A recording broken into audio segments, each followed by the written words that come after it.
Les années 1970 sont encore considérées aujourd'hui comme l'une des décennies les plus audacieuses de l'histoire de la consommation.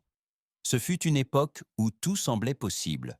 Des couleurs criardes, de la musique forte, un optimisme sans bornes et surtout une confiance presque dangereuse que toute nouvelle idée serait automatiquement un succès. L'industrie des boissons, en particulier, était alors en pleine fièvre d'expérimentation. De grandes marques se sont aventurées dans des saveurs extrêmes, des couleurs inhabituelles et des concepts audacieux qui devaient révolutionner le marché. Mais toutes ces idées n'ont pas mené à la gloire et à la richesse. Beaucoup de boissons ont certes attiré l'attention pendant un court laps de temps, mais ont surtout laissé derrière elles une chose: des consommateurs perplexes, des stocks pleins et des rayons de supermarchés vides. Certaines avaient simplement un mauvais goût, d'autres s'éloignaient trop de ce que les gens associaient à une marque familière. Et certaines sont tout simplement arrivées sur le marché au mauvais moment. Aujourd'hui, de nombreux Européens se souviennent encore précisément de ces boissons. Certaines suscitent la nostalgie, d'autres font secouer la tête, mais presque toutes racontent une histoire de courage, d'erreur de jugement et du prix élevé de l'expérimentation. Dans cette vidéo, nous allons jeter un coup d'œil à 10 boissons des années 1970 qui ont autrefois suscité de grands espoirs, mais qui ont finalement échoué de manière spectaculaire. Et plus nous remontons dans cette liste, plus ces classiques ratés deviennent connus et surprenants. 1. 7-Up Gold. Quand 7-Up a décidé de réinventer son identité à la fin des années 1970, l'idée a d'abord semblé audacieuse, voire logique. Au lieu de la note citron-citron vert habituelle, claire et fraîche, une variante de couleur caramel a été lancée sur le marché, plus douce, plus lourde et nettement plus riche en goût. L'objectif était d'attirer de nouveaux groupes de cibles et de montrer que 7-Up pouvait être plus qu'une simple boisson rafraîchissante. Mais c'est précisément là que résidait le problème. Pour les consommateurs fidèles, 7-Up avait toujours été le contraire de lourd et de sucré. Le goût de caramel semblait étranger et ne correspondait pas à l'image propre et légère de la marque. Beaucoup d'acheteurs ont pris la bouteille par curiosité une première fois, mais rares sont ceux qui sont revenus une deuxième fois. La boisson a causé plus de confusion que d'enthousiasme. Les chiffres de vente sont restés décevants, les détaillants ont rapidement réduit l'espace en rayon, et peu de temps après, 7-Up Gold a de nouveau disparu du marché. Aujourd'hui, il est considéré comme l'un des exemples les plus connus de la façon dont il est risqué de s'éloigner trop de l'ADN de sa propre marque, même si le nom est mondialement connu. 2. Mountain Dew Sport. Lorsque le boom du fitness a déferlé sur l'Europe et les États-Unis à la fin des années 1970, PepsiCo a également voulu profiter du nouveau mode de vie sportif. Avec Mountain Dew Sport, ils ont présenté une boisson claire au citron-citron vert, destinée à rafraîchir les personnes actives après l'entraînement et à leur fournir une nouvelle énergie. La publicité promettait performance, mouvement et un mode de vie moderne. En réalité, cependant, la situation était différente. Malgré son image sportive, la boisson restait fortement sucrée, ce qui rendait l'allégation de santé peu crédible. De nombreux consommateurs ont rapidement perçu la contradiction entre le marketing et le contenu. Bien que Mountain Dew Sport ait développé une petite communauté de fans et ait duré plus longtemps que d'autres échecs, la grande percée n'a pas eu lieu. Au début des années 1990, la boisson a discrètement disparu des rayons.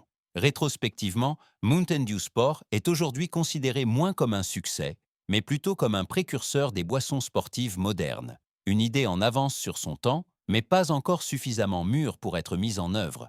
3. Rondo.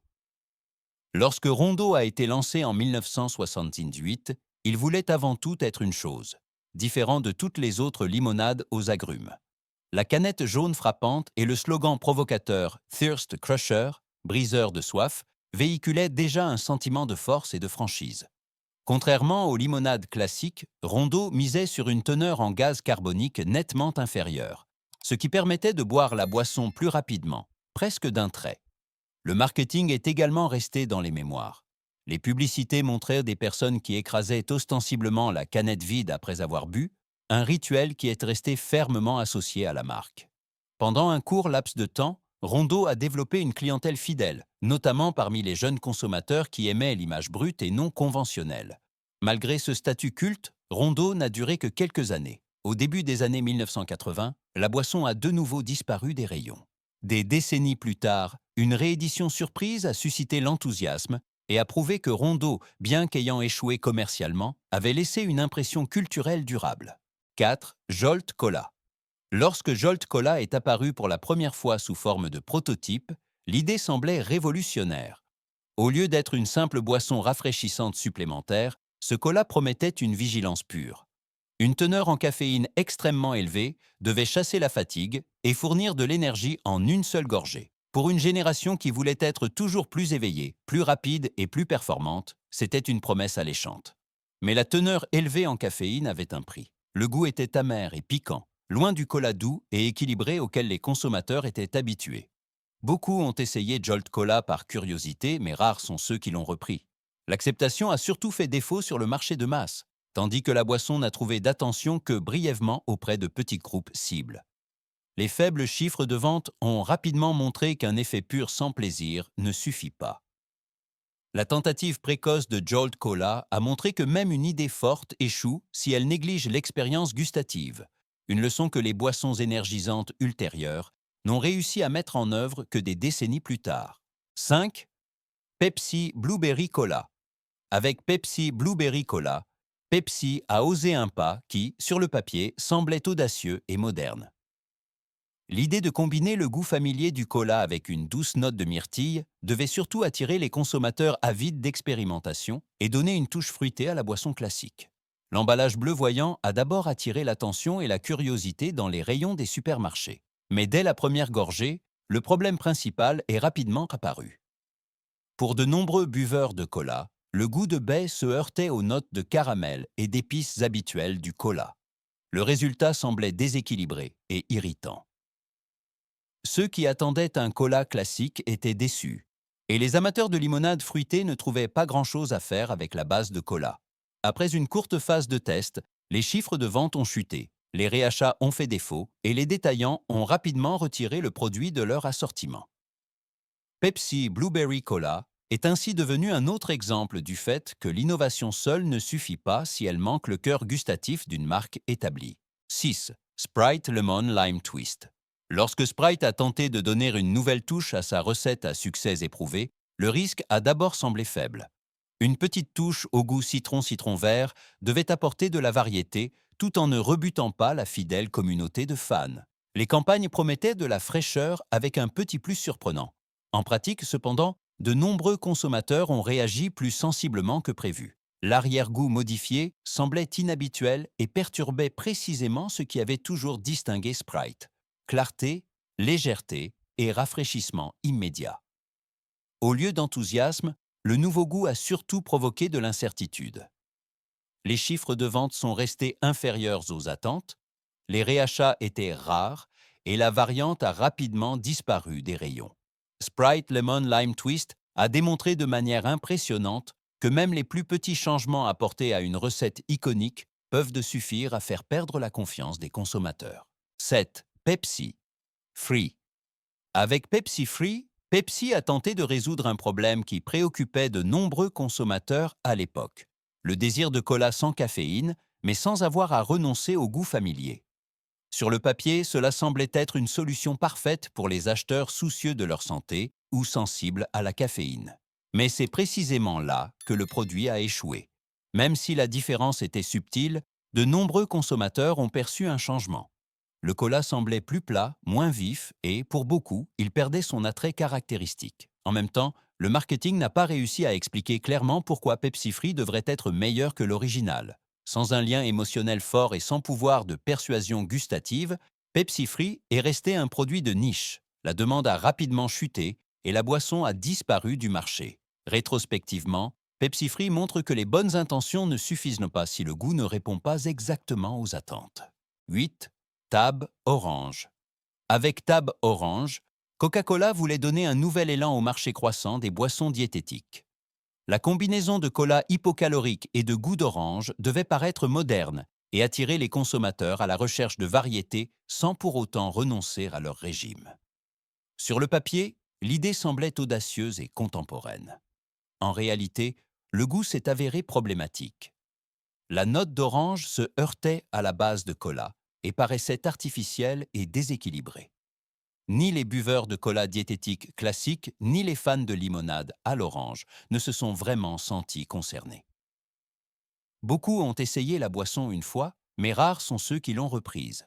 Malgré un emballage accrocheur et un message de santé clair, les chiffres de vente sont restés faibles. Les détaillants ont rapidement réduit sa présence en rayon et Tab Orange a disparu discrètement du marché. La boisson est devenue le symbole du fait que même dans le segment diététique, le goût prime toujours sur l'innovation. 9. Crush Cream Soda. Crush Cream Soda est né du désir de recombiner des saveurs connues et de surprendre les consommateurs avec quelque chose de complètement différent. Le mélange d'orange pétillante et de notes de vanille crémeuse devait offrir une expérience proche d'un dessert et se démarquer clairement des boissons rafraîchissantes classiques. Au début, l'idée inhabituelle a suscité la curiosité, mais la première gorgée n'a pas convaincu beaucoup de monde. La douceur crémeuse ne correspondait pas, pour de nombreux consommateurs, à la fraîcheur attendue d'une limonade à l'orange. Le résultat semblait contradictoire et irritant, de sorte que la curiosité initiale n'a guère été suivie de réachats. Les chiffres de vente ont rapidement stagné, les rayons sont restés remplis et le produit a de nouveau disparu du marché. Crush Cream Soda a clairement montré que l'innovation dans le domaine des boissons échoue rapidement lorsque les attentes gustatives et l'expérience de consommation réelle sont trop éloignées. 10. Aspen. Lorsque Pepsi a lancé Aspen au milieu des années 1970, l'entreprise voulait délibérément sortir du monde sûr du cola. Une boisson pétillante à la pomme devait véhiculer de la fraîcheur, du naturel et un goût entièrement nouveau. Les canettes et bouteilles vert vif attiraient immédiatement l'œil dans les rayons et éveillaient la curiosité de nombreux acheteurs. Mais l'effet de surprise initial n'a pas duré longtemps. Pour de nombreux consommateurs, la pomme n'était pas un goût familier de limonade, et la boisson était perçue comme trop sucrée ou étrangement piquante. Sans cible claire et sans soutien publicitaire à long terme, Aspen a rapidement perdu de son attrait. Dès le début des années 1980, la boisson a disparu du marché.